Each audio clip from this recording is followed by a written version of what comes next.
Салем достар, сіздермен болған мен Hamster KZ. Бүгін біз мынандай видео түсіретін боламыз.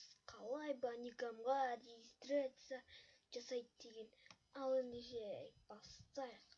Ең алдымен сіздерге міне осы ссылкаға тастап кетемін. KeyMaker'ге кіресіздер.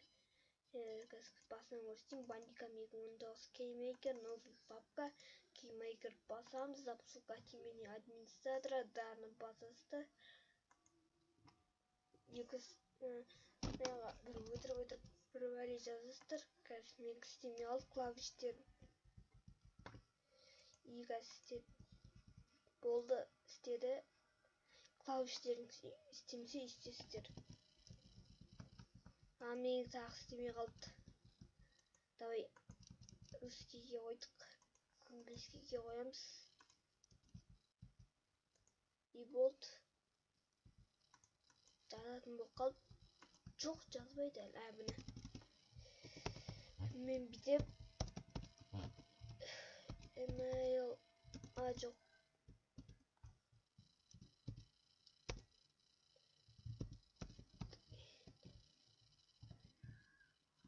Email.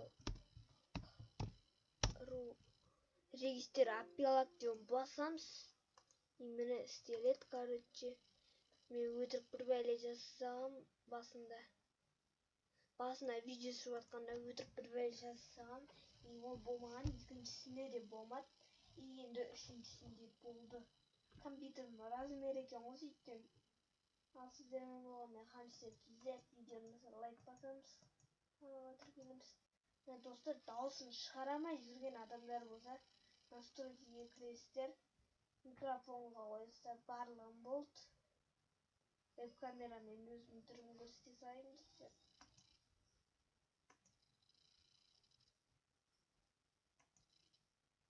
Қазір қосам веб-камераны. И сау болыңыздар, достар. Сіздермен болған мен Hamster KZ. Видеоны лайк басамыз. Және де подписаться деген кнопканы басып қоямыз, достар.